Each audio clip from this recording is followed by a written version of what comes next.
ओमज्ञानतिमिरन्धस्य ज्ञानाञ्जनशलाकया चक्षुरुन्मिलितं येन तस्मै श्रीगुरवे नमः। श्रीचैतन्यमनोभीष्टं स्थापितं येन भूतले स्वयं रूप कदा मह्यं ददाति स्वपदान्तिकं। वन्देऽहं श्रीगुरुं श्रीयुतः पदकमलं श्रीगुरुन् वैष्णवांश्च श्रीरूपं साग्रजाता सहगना रघुनाथान्वितं तं सजीवं साद्वैतं सावधूतं परिजनसहितं कृष्णचैतन्यदेवं श्रीराधा कृष्णपादान् सहगना ललिता श्रीविशाखान्वितंश्च। नमो विष्णुपादाय कृष्णप्रेष्ठाय भूतले श्रीमते भक्तिवेदांत स्वामीति नामिने।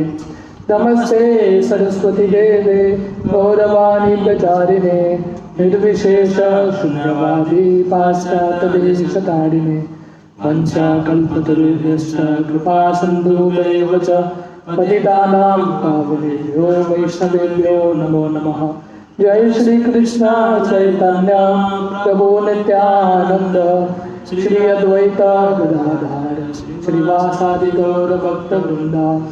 हरे कृष्णा कृष्णा कृष्णा हरे हरे हरे राम राम राम हरे हरे।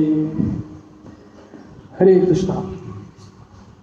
तो हम भक्तितीर्थ महाराज के पुस्तक से पढ़ रहे हैं spiritual warrior series making friends with the mind. मन के साथ दोस्ती कैसे करें।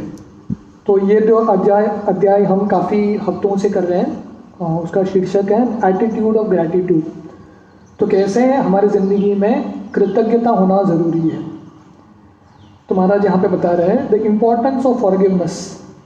तो कैसे हैं जो भक्त दूसरों को माफ़ करते हैं, दूसरों के दोष को माफ़ करते हैं, ऐसा भक्त भक्ति में भी प्रगति कर सकते हैं और उनके हृदय में कृतज्ञता भी हो सकता है।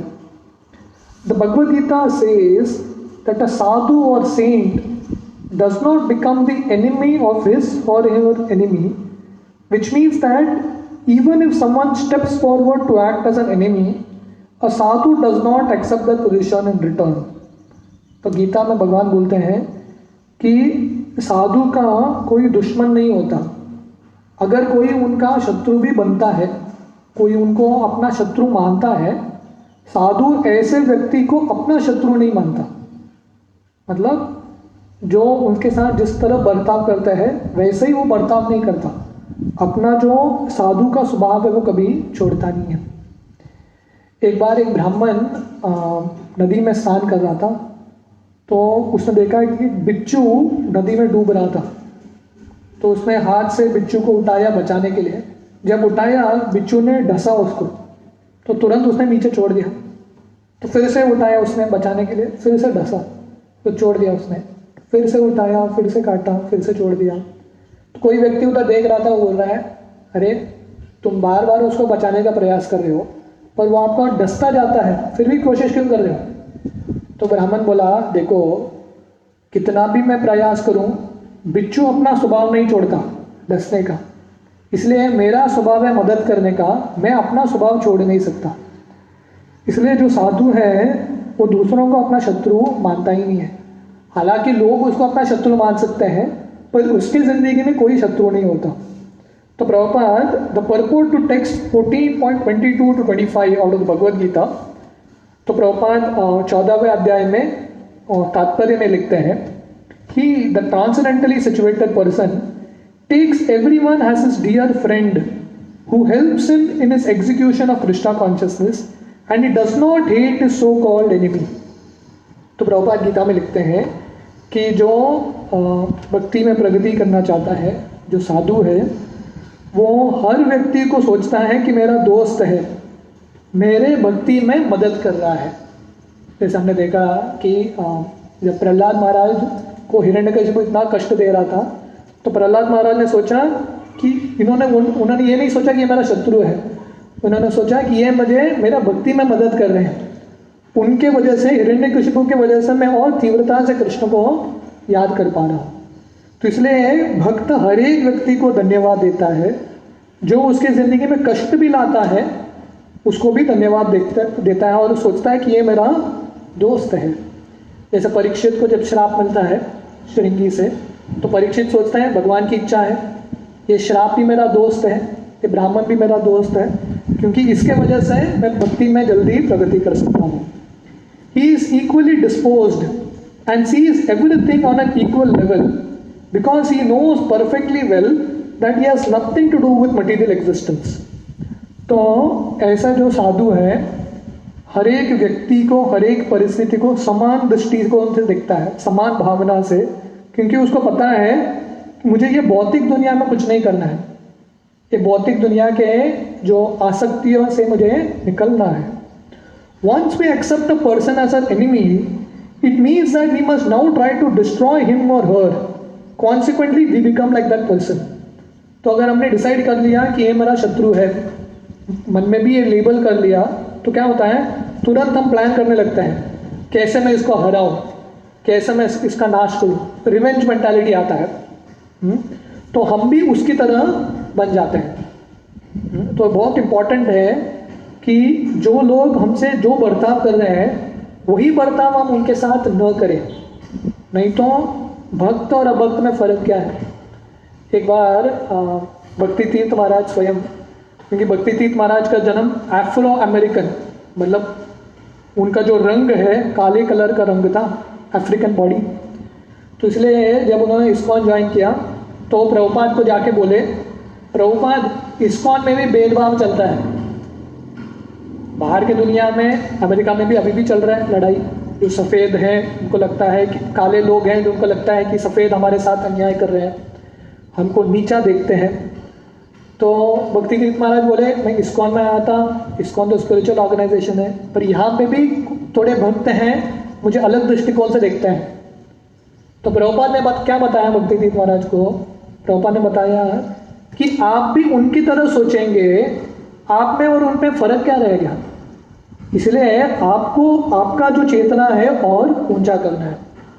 हम पिछले संडे ये डिस्कस कर रहे थे, जब एक कौवा आके गीद पे आक्रमण करता है, गीद चाहिए तो एक मार से कौवे को मार सकता है, एक चोंच मारेगा कौवा मर जाएगा, पर गीद क्या करता है, कौवे के साथ झगड़ा नहीं करता और ऊंचा उड़ जाता है, क्योंकि कौवा ऊंचा नहीं उड़ सकता।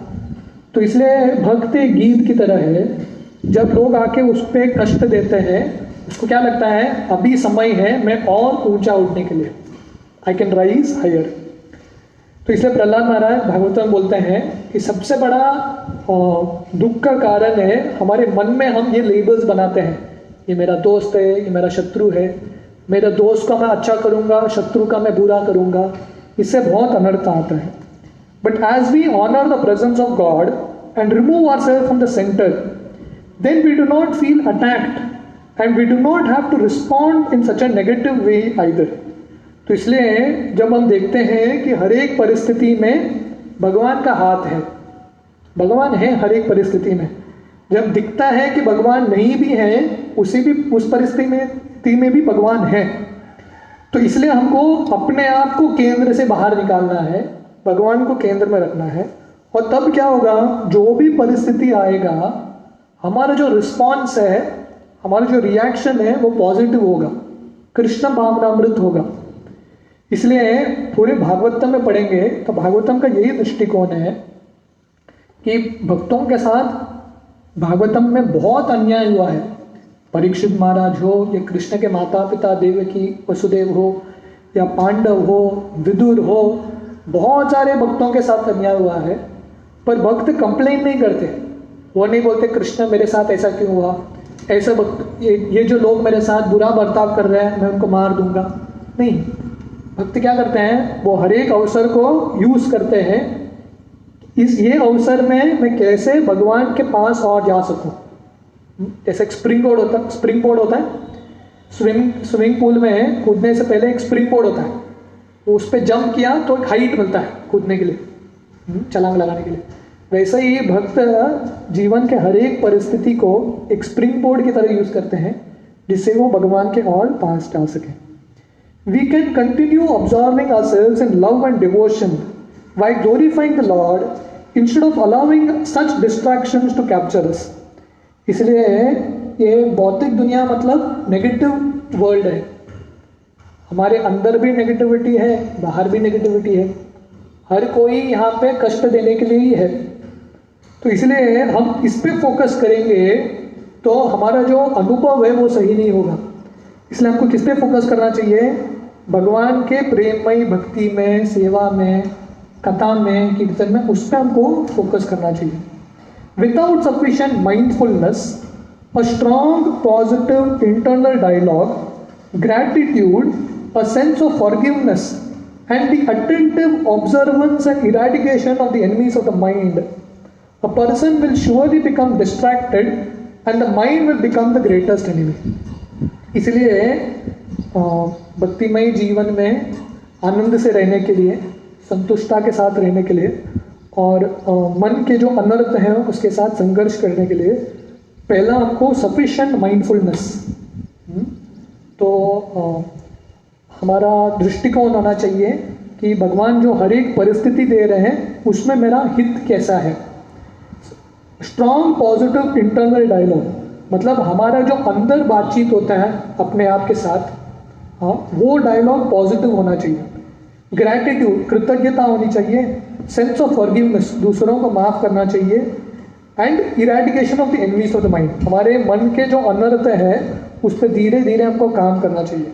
जब ये होगा तब हम अच्छे से आनंद से ज़िंदगी में और भगवान के भक्ति में रख सकते हैं। तो इसलिए ये बहुत इम्पॉर्टेंट प्रिंसिपल्स हैं, कृतज्ञता, दूसरों को माफ़ करना, etcetera. Seeing the extraordinary in the ordinary, sometimes we also find it difficult to feel grateful because once the novelty of an experience wears off we settle in to patterns and then the mundaneness sets in। तो बहुत बार हम कृतज्ञ क्यों नहीं हो पाते? क्योंकि जो भी चीज़ नया रहता है उसमें ऑटोमेटिकली एक उत्साह रहता है कि नहीं? पर धीरे धीरे समय के साथ साथ वो चीज़ नॉर्मल बन जाता है, उसका जो महत्व पहले जितना था उसके बाद उतना रहता नहीं है।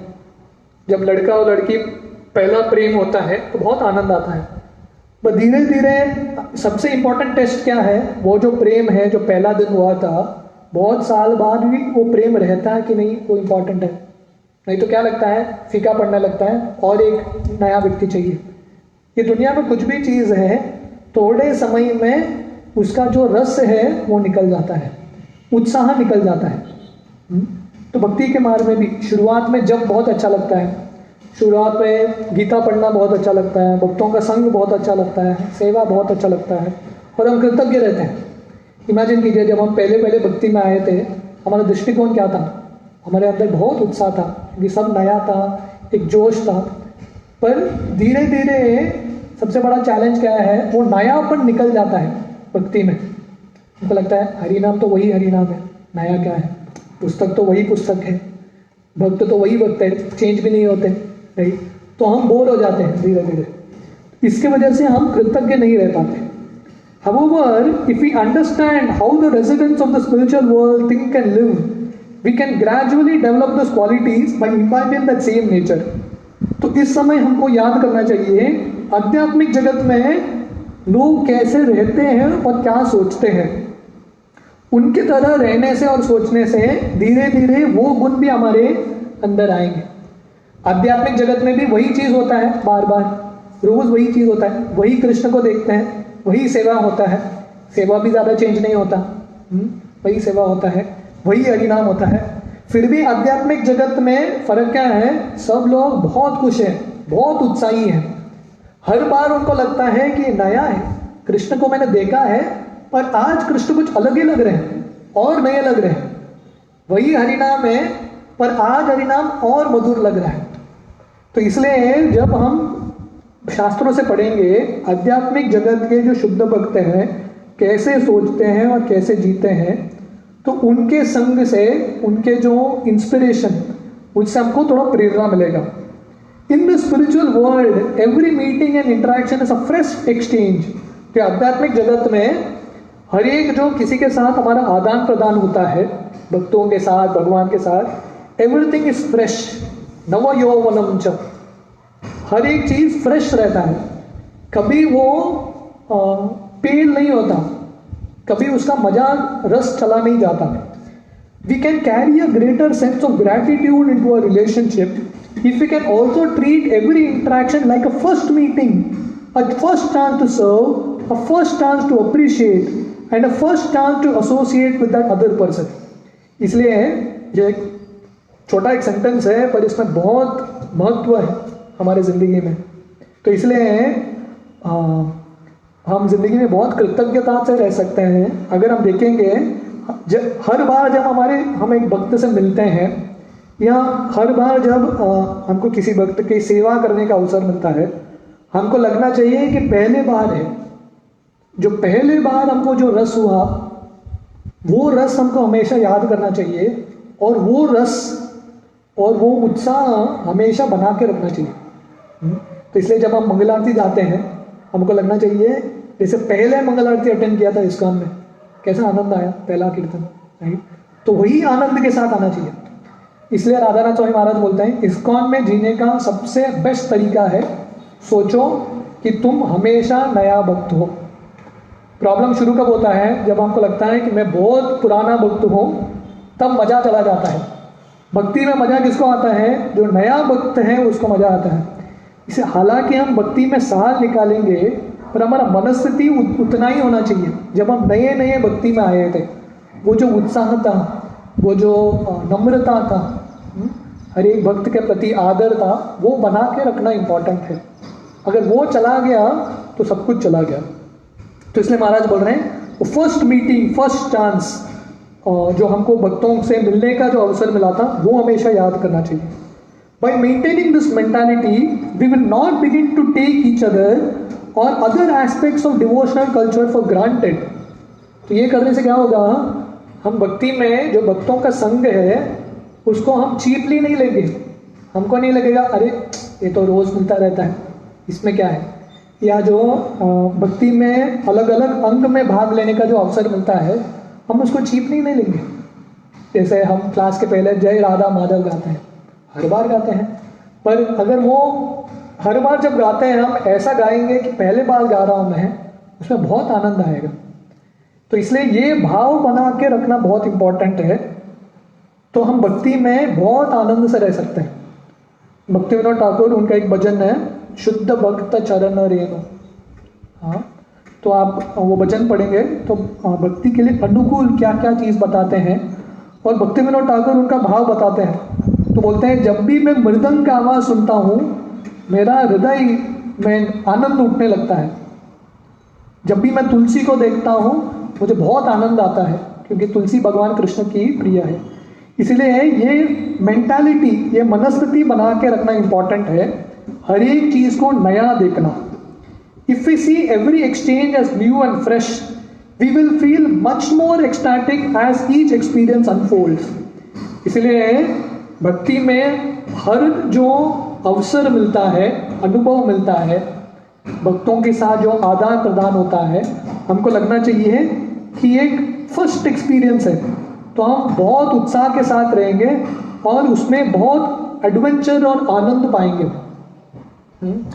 जैसे पता नहीं आप लोग खेलते थे कि नहीं, बच्चे तो एक ट्रेजर हंट गेम खेलते हैं. ट्रेजर हंट गेम पता है, एक किधर तो एक खजाना कुछ छुपा हुआ रहता है और अलग अलग चिट रहता है अलग अलग जगह पे. तो यहाँ एक चिट रहता है कि इधर से उधर जाओ, तो वहाँ से और एक चिट मिलता है उधर जाओ. तो ऐसा ढूंढते ढूंढते वो खजाना को ढूंढता है. तो उसमें बहुत आनंद आता है क्योंकि हर बार उसको लगता है अरे मुझे यहाँ पे जाऊँगा तो एक नया कुछ मिलेगा क्लू जाने के लिए. तो वो उत्साह बना के रखना भक्ति में इम्पॉर्टेंट है. आज भगवान मुझे नया क्या सिखाने वाला है. जब हम भागवतम क्लास में जाते हैं या कुछ कथा सुनते हैं, हमको लगना चाहिए आज भगवान मुझे मेरे लिए क्या बताने वाले हैं, क्या क्लू देने वाले हैं. आज मैं हरिनाम के लिए बैठूंगा, भगवान क्या मुझे अनुभव देंगे. आज कीर्तन करूंगा, मंगल आरती करूंगा. तो इसलिए वो एक्साइटमेंट बना के रखना इम्पॉर्टेंट है. We can improve the quality of relationships in this way. तो इस तरह से हमारा भगवान के साथ संबंध, भक्तों के साथ संबंध और अच्छा कर सकते हैं जब उसमें नयापन और उत्साह बना के रखते हैं। When we gather to take darshan, read together, engage in bhajan or singing as a group, we can appreciate the association more by reflecting on it as new and fresh. तो इस तरह से जब हम साथ में आके दर्शन लेते हैं भगवान का, या साथ में आके कुछ पुस्तक पढ़ते हैं, या साथ में आके भजन करते हैं, तो इस तरह से जब हम एक नयापन बना के रखेंगे तब एक दूसरे के साथ भी आदान प्रदान बहुत अच्छा होगा और भक्ति में भी हम बहुत अच्छे से प्रगति करेंगे। We do not want to make any type of impression or good first impressions, but we want to relate in a joyful, compassionate, comprehensive, fresh mode during each encounter that we have with others. तो इसलिए ये सोचना कि बहुत जन्मों के साथ बाद मुझे ये भक्तों का संग मिल रहा है, भक्ति करने का अवसर मिल रहा है, पता नहीं ये लास्ट रहेगा, हमारे कौन सा भी एक कथा लास्ट कथा हो सकता है, कौन सा भी हम कीर्तन सुन रहे हैं वो लास्ट कीर्तन हो सकता है। तो इसलिए वो उत्साह और नयापन बना के रखना इम्पोर्टेंट है। After we accustom ourselves to certain patterns we will begin to accept them as ordinary. तो जब हमको लगने लगता है कि ये तो मैं रोज करता हूँ, तो एक रिचुअल बन जाता है, मैकेनिकली करते रहते हैं, तो क्या हो जाता है उसमें वो नयापन जो है वो निकल जाता है, मजा जो है निकल जाता है। द आरती और religious service, the Bhagavad Gita class और the kirtan will begin to seem like any other ordinary activity. तो जब ये मनस्थिति निकल जाता हमारा नयेपन का, तो क्या लगेगा, आरती है हमको बोझा की तरह लगेगा, हमको लगेगा कब खत्म होगा ये मंगल आरती, ये गीता क्लास कब खत्म होगा, कीर्तन कब खत्म होगा, ताकि मैं जाके और कुछ अच्छा कर सकूं, इसमें मजा आ रहा है। ये क्यों लग रहा है हमको, क्योंकि हम हमारा वो जो कार्य कर रहे हैं, हम क्लास सुन रहे हैं या कीर्तन कर रहे हैं, जो भी कर रहे हैं, हम दिल डाल के नहीं कर रहे हैं। जिस चीज में हम दिल डाल के करते हैं उसमें हम आनंद लेते हैं, जिस चीज में हम करने के लिए करते हैं उसमें आनंद नहीं आता, बोझा लगने लगता है, becomes like a burden. We will also start to see our associates as ordinary, considering that the person is just my wife or my son, my husband, my daughter, my spiritual director or my god brother. तो क्या होगा, हम भक्ति के अंग को भी साधारण ले लेंगे और भक्तों के संग या हमारे आजू बाजू जो व्यक्ति है उनको भी लगेगा इसमें भी कुछ, ये तो वही भक्त है, इसमें भी दुर्गुण है, इसमें भी दोष है। और ये छोड़ो, हम भगवान को भी ऑर्डिनरी ले लेंगे, डेटी यही तो वही तो विग्रह है, नया क्या है इसमें। और गुरु को भी लगेगा इनमें भी दोष है, तो सब कुछ साधारण लगने लगेगा। जो असाधारण चीज है, भक्ति में कुछ भी चीज साधारण नहीं है। साधारण है क्या कुछ भी? हरि नाम साधारण नहीं है। जो हमको प्रसाद मिलता है वो साधारण है क्या? अनेक जन्मों के बाद कुछ प्रसाद मिलता है हमको खाने के लिए। जब हम मंदिर में रहते हैं हमको रोज प्रसाद मिलता है, उसका अनुभव पता नहीं चलता। बाहर के लोगों को वो लोग तड़पते रहते हैं। अभी ये लॉकडाउन पीरियड में कितने लोग मुझे बोल रहे हैं तो मुझे कुछ प्रसाद भेजो हमारे लिए, तो हमको लगता है अरे हम तो खाते रहते हैं प्रसाद, इधर वैल्यू पता नहीं चलता। बाहर के लोगों को पता चलता है प्रसाद का वैल्यू क्या है। तो सब चीज़ साधारण लगने लगता है, प्रसाद साधारण लगने लगता है, हम तिलक डालते हैं वो साधारण लगने लगता है, भक्त साधारण लगने लगते हैं, गीता साधारण लगने लगता है। तो ये प्रॉब्लम है, जब असाधारण चीज साधारण लगने लगता है, हरिनाम साधारण लगने लगता है, मतलब हमारा मनस्थिति ठीक नहीं है, मानसिक बीमारी है हमको। We will minimize their ultimate identity as spiritual entities connected with the Supreme Lord. तो हम भक्तों को देख के लगेगा ये तो साधारण भक्त है। शिला प्रभुपाद के, जब शिला प्रभुपाद ने इस्कॉन शुरू किया था अमेरिका में, उस समय काफ़ी हिप्पीज आते थे। हिप्पीज मतलब पूरा नशा पी के, नशा पे चढ़ के, नहाते नहीं थे, कुछ नहीं थे, उनको ठीक तरह से जो क्लीनलीनेस है, शुद्धता, वो भी नहीं आता था। वही कपड़ा, वही जीन्स बार बार पहनते थे। जो जीन्स किस लिए शुरू किया? जीन्स वो हिप्पी लोगों ने शुरू किया। जीन्स जो पहनता है महीनों महीनों तक धोने की ज़रूरत नहीं है, इसीलिए जीन्स शुरू किया। जिसने जीन्स शुरू किया ना, तो ये हिप्पी कल्चर है। हाँ, तो ये सब लोग पढ़े रहते थे प्रभुपाद के मैचलेस गिफ्ट स्टोर में। न्यूयॉर्क में प्रभुपाद ने शुरू किया था। तो इस समय एक व्यक्ति था, लड़का था जिसका नाम था पीटर। तो ये क्या करता था, प्रसाद खाता था, सो जाता था मंदिर में ही, फिर से उठता था, प्रसाद खाता था, सो जाता था। तो टेम्पल प्रेसिडेंट पक गया इससे। प्रभुपाद को बोला, प्रभुपाद इसको भगाओ, आप इसको रखे क्यों हैं? तो प्रभुपाद बोले, थोड़ा सहन करो, जैसे मैं तुम लोगों को सहन कर रहा हूँ, आप लोग सहन करो उसको। तुम लोग कहाँ कास्ट थे, तुम लोगों को भी मैंने सहन किया है, तुम लोग सहन करो। आगे जाके तो ये उस समय ये पीटर को लोग क्रेजी पीटर बोलते थे, पागल पीटर है ये। आगे जाके ये कौन बना पता है? प्रभुपाद के एक शिष्य बने जिनका नाम है कुशकृत प्रभु। तो ये कुशकृत प्रभु ने 100 से ज़्यादा पुस्तक संस्कृत और बंगाली में से इंग्लिश में ट्रांसलेट किया। संस्कृत के बहुत बड़े पंडित बने। क्यों? क्योंकि प्रभुपाद ने बोला सहन करो। आपको लग रहा है कि साधारण व्यक्ति है, कौन है आपको पता नहीं, इसलिए भक्तों को कभी साधारण नहीं समझना चाहिए। This type of mentality distinctly indicates that we lack gratitude. तो जब हम भक्तों में दोष ढूंढते रहते हैं, गुरु में, हरि नाम में, भक्ति के मार्ग में, इसका मतलब है कि आपके अंदर कृतज्ञता नहीं है। जो कृतज्ञ भक्त है दूसरों में दोष नहीं ढूंढता है, बोलता है चलेगा, कौन सा भी भक्त रहेगा, भक्त मिला ना मेरे जिंदगी में बहुत है, मैं सोच रहा हूँ मुझे नंबर 1 भक्त मिलना चाहिए, मेरा जो दोस्त है। बाहर के लोगों को भक्त ही नहीं मिलता, तो इसलिए वो कृतज्ञ रहता है। When we think in this way, we will become cynical or critical while minimizing those things that can free us of these diseases. तो जब हम भूल जाते हैं कि ये सब भक्त जो असाधारण है, तब क्या होगा, हम दूसरों में दोष ही ढूंढते रहते हैं। थोड़े लोग होता है ना, हमेशा दोष ढूंढते हैं। चैतन्य महाप्रभु की लीला में एक भक्त थे, चैतन्य महाप्रभु के ऑलमोस्ट गुरु जैसे, इनका नाम था परमानंद पुरी। आप लोगों ने सुना है इनकी कहानी? तो इनकी कहानी है कि एक्चुअली चैतन्य महाप्रभु के शिष्य हैं, गुरु हैं ईश्वरपुरी। तो ईश्वरपुरी के गुरु भाई हैं परमानंदपुरी। तो ईश्वरपुरी के गुरु हैं माधवेंद्रपुरी। तो जब माधवेंद्रपुरी अंतिम दिन में थे और बहुत विरह से राधा रानी और कृष्ण को बुला रहे थे, तो परमानंदपुरी जाके अपने गुरु में भी दोष ढूंढते हैं और बोलते हैं इतना क्यों रो रहे हो, ब्रह्म के बारे में सोचो। हाँ, तो गुरु को बहुत गुस्सा आता है और परमानंद उनको वहाँ से निकाल देते हैं। तो अब चैतन्य महाप्रभु जब जगन्नाथपुरी में थे, तो परमानंदपुरी जगन्नाथपुरी आ जाते हैं और चैतन्य महाप्रभु में दोष ढूंढते हैं। जिसको दोष ढूंढना है, हर एक व्यक्ति में दोष ढूंढता है। चैतन्य महाप्रभु जो स्वयं भगवान है, उनमें भी दोष ढूंढते हैं। क्या दोष ढूंढते हैं? वो देखते हैं कि चैतन्य महाप्रभु के जो रूम है, गंभीरा छोटा सा रूम है, वहाँ पे चींटियाँ होती हैं।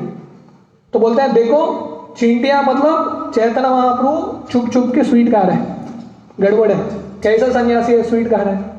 जगन्नाथपुरी में तो चींटी सब जगह रहता है, राइट। तो जब भक्त बुलाते थे चैतन्य महाप्रभु को उनके घर में प्रसाद के लिए, परमानंदपुरी भी जाते थे चैतन्य महाप्रभु के साथ और भक्त को बोलते थे और खिलाओ चैतन्य महाप्रभु को, और खिलाओ। तो भक्त खिलाते थे चैतन्य महाप्रभु को। तो चैतन्य महाप्रभु खाते थे और बोलते थे देखो कैसा सन्यासी है, बहुत खा रहा है। तो इस तरह से चैतन्य महाप्रभु में दोष ढूंढ रहा है। तो ये क्रिटिकल सिनिकल एटीट्यूड है, हर एक व्यक्ति में दोष ढूंढना। By maintaining this mindset, we will block off the potency of powerful spiritual practices or association. तो अगर ये हमारा मनस्थिति रहेगा, हर एक व्यक्ति में दोष ढूंढते रहना, तब क्या होगा, भक्ति में आप प्रगति नहीं करेंगे, ये सब ब्लॉक बन के रहेगा। कितना भी जप करोगे प्रगति नहीं होगा। If we engage in a transcendental activity, we will definitely gain benefit. तो ये माइंडसेट के साथ भी दोष ढूंढते हुए हम भक्ति करेंगे, 100% कुछ बेनिफिट तो होगा ही, पर वो जो बेनिफिट है बहुत जल्दी हम उसका जो लाभ है मिलेगा नहीं। However, we may also benefit according to a level of knowledge, understanding and submission. तो इसलिए मनस्थिति बहुत इंपॉर्टेंट है, किस मनस्थिति से हम करते हैं। तृणादपि सुनीचेन तरोरेव सदृष्टना अमानीन मानदेन कीर्तनीय सदाहरि। ये जो श्लोक है मनस्थिति के बारे में बताते हैं, नम्रता, सहनशीलता, दूसरों का सम्मान देना। ये मनस्थिति जब रहता है तब व्यक्ति में ज्ञान आता है, बुद्धि आता है, नम्रता आती है, कृतज्ञता आता है, और तब वक्त बहुत जल्दी प्रगति करता है। द सेम पोटेंट एक्सपीरियंस और activity affects 2 or 3 people in very different ways। तो भक्ति के मार्ग में 3 व्यक्ति, 3 या 4 लोग वही जप कर रहे हैं, वही मंत्र का जप कर रहे हैं, पर चारों का प्रगति अलग अलग होगा। क्यों? जिसका जैसा मनस्थिति है उसके हिसाब से उसका प्रगति होगा। जैसा प्रभुपाद उदाहरण देते हैं, अगर आग सूखे घास पे गिरता है तो जल्दी से आग पकड़ेगा, गीले घास पे गिरता है समय लगेगा, पानी पे गिरता है तो बुझ जाएगा। तो वैसे ही वही आग है, शक्ति तो उतना ही आग का, पर जिस पे गिर रहा है वो व्यक्ति का भी कुछ क्वालिटी होना चाहिए। तो इसलिए प्रोसेस बहुत शक्तिशाली रह सकता है, मार्ग बहुत शक्तिशाली रह सकता है, पर हमारा जो मनस्थिति है, दृष्टिकोण है, वो भी इम्पॉर्टेंट है। One person may have the experience, but if he or she does not have the knowledge or submissive attitude, he or she will not receive the full benefit। तो अगर किसी के पास सही ज्ञान नहीं है या नम्र नहीं है, तब क्या होगा? उसका जो लाभ है पूरे तरह से नहीं मिलेगा। The more we have potent experiences while simultaneously understanding the purpose, the more it will affect and benefit our well-being and consciousness। तो इस तरह से जब जो कार्य हम करते हैं भक्ति का मार्ग, जब हम अच्छे से करेंगे, सही मनस्थिति के साथ, सही लक्ष्य के साथ, तब हम बहुत जल्दी प्रगति करते हैं। If we lack proper understanding and receptivity, we will still benefit but not to the same degree. इसलिए हमेशा नम्र बन के रहना अच्छा है।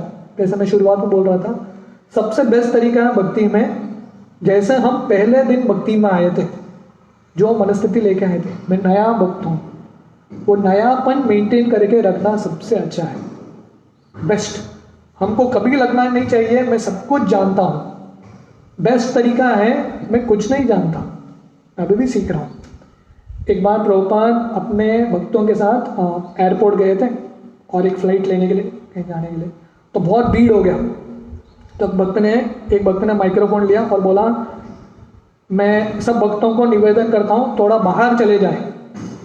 तो सब भक्त लोग उठ के जा रहे थे, प्रभुपाद भी उठ के चले गए। वो भक्त बोला, प्रभुपाद वो आपके लिए अनाउंसमेंट नहीं है, बाकी भक्तों के लिए।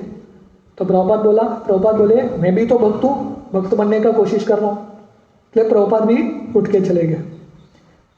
By maintaining a mood of appreciation and surrender, all our engagements will have more of an effect।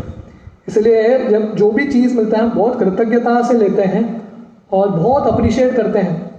देखो मेरा कितना भाग्य है, हरिनाम करने का अवसर मिल रहा है, कितना भाग्य है भागवतम पे चर्चा करने का अवसर मिल रहा है, कितना भाग्य है भक्त के साथ बैठ के बातचीत करने का अवसर मिल रहा है, प्रसाद खाने का अवसर मिल रहा है। तो जब हमारा भाग्य को हम गिनते रहते हैं तब हम बहुत जल्दी प्रगति करते हैं। जैसे गौर बाबू बोलते हैं, count your blessings one by one and you will be amazed to see what God has done. तो हमारा भाग्य गिनते रहेंगे, स्पेशली भक्ति के मार्ग में गिनने के लिए कितना भाग्य है। तो वो भाग्य गिनते रहेंगे तो हम अचंभित हो जाएंगे कि भगवान ने कितना हमको दिया है। The more we pray, meditate and chant with understanding, the more powerful of an effect it will have. इसलिए जब हम प्रार्थना करते हैं, ध्यान करते हैं, जप करते हैं, पूरे ज्ञान के साथ, पूरे समझ के साथ किसको कैसे करना चाहिए। जैसे मेडिसिन भी होता है, मेडिसिन लेने का तरीका है, बराबर खाने के पहले लेना है, राइट, उतना ही लेना है, रोज़ लेना है, तरीका होता है। वैसे ही भक्ति में जब हम जो करते हैं अच्छे से करते हैं उसका इफेक्ट बहुत ज़्यादा होगा। तो मेडिसिन, भक्ति का मेडिसिन काम नहीं कर रहा मतलब हम ठीक तरह से उसको ले नहीं रहे। As soon as we call on the names, we can reflect on the Lord's name as not different from himself। तो ऐसे जो भक्त है जिनका दृष्टिकोण सही होता है, जब वो भगवान का नाम लेता है तो उसको समझ में आता है कि ये भगवान का नाम भगवान से अभिन्न है। नाम नाबिनो अभिन्नत्व। देखो मेरा कितना भाग्य है, भगवान का नाम लेने का अवसर मिल रहा है। The holy name is an eternal fax line to the spiritual kingdom and the connection that we can have with the eternal spiritual beings. तो उस समय जब महाराज लिख रहे थे उस समय फैक्स मशीन होता था, फैक्स मशीन एक मैसेज भेज सकते हैं फैक्स से, पर अभी इंटरनेट है, SMS है, व्हाट्सएप है, तो हरि नाम हमारा कंटिन्यूस इंटरनेट लाइन है, ब्रॉडबैंड लाइन है भगवान के साथ, 4G 5G 10G जो भी है, हमेशा हम कनेक्ट कर सकते हैं. इवन चरणामृत और sacred water and Prasad will not affect each individual in the same way. तो जो चरणामृत लेता है हर एक को वही अनुभव नहीं होता, दृष्टिकोण के ऊपर है. रामानुजाचार्य एक बार श्रीरंगम में, ये एक तालाब है, बहुत सुंदर एक कुंड है, हाल ही में मैं देख के आया था, तो वहाँ पे रामानुज प्रसाद लेते हैं और उसके बाद वहाँ पे उनका हाथ धोते हैं. तो सब शिष्य खड़े हैं उधर, सबके सामने वो मछली आके उनका उच्चिष्ट गाते हैं और सब मछलियों को 4 भुज चतुर्भुज विष्णु का रूप मिलता है, वैकुंठ चले जाते हैं सब शिष्यों के सामने. और सब शिष्य सोच रहे हैं हम तो रोज गुरु का प्रसाद खाते हैं, हमारे तो 4 हाथ निकला नहीं, ये मछली का 4 हाथ निकल के गए वो लोग भगवत धाम. क्यों? क्योंकि वही प्रसाद है, वही चरणामृत है, किस भावना से हम स्वीकार करते हैं उसके ऊपर बहुत निर्भर है. हमको लगता है ये तो रोज मिलता है, ले लेंगे, उतना बेनिफिट नहीं मिलेगा. हमको लगेगा जन्म जन्मांतर के बाद ये चरणामृत मिल रहा है मुझे, तो वो भावना से लेंगे तो बहुत प्रगति होगा. It depends on the element of consciousness and on the level of reverence and appreciation for the spiritualized water or foodstuff.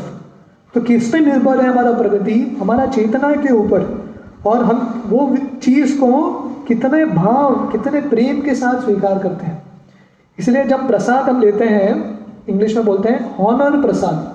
हम प्रसाद खाते नहीं हैं पर प्रसाद का को नमन करते हैं.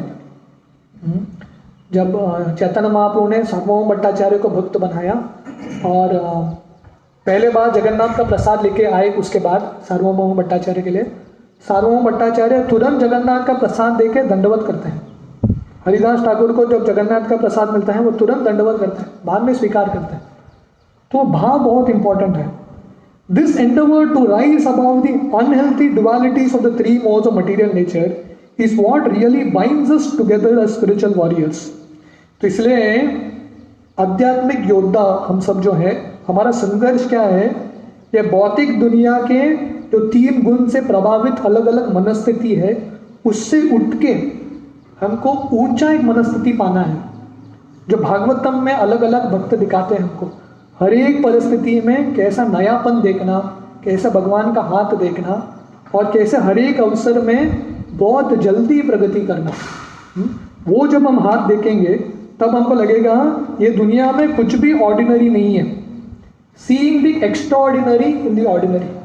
साधारण चीज में भी असाधारण चीज देखना, असाधारणता देखना. जब हम बाहर जाते हैं हम देखते हैं कितने सारे फूल हैं, फल हैं, कितने सारे हरियाली है, तो वो भी भगवान का जादू है, भगवान का मिरेकल है. तो वो साधारण चीज़ में भी हम भगवान का असाधारणता देख सकते हैं. तब हमारा जो अनुभव है जिंदगी का बहुत अलग ही बनेगा. Will actually be very happy and blissful, बहुत खुश रहेंगे भक्ति में.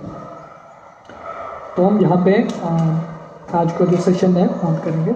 नेक्स्ट टाइम हम ये अध्याय का जो आगे का भाग है वो चर्चा करेंगे. हरे कृष्ण.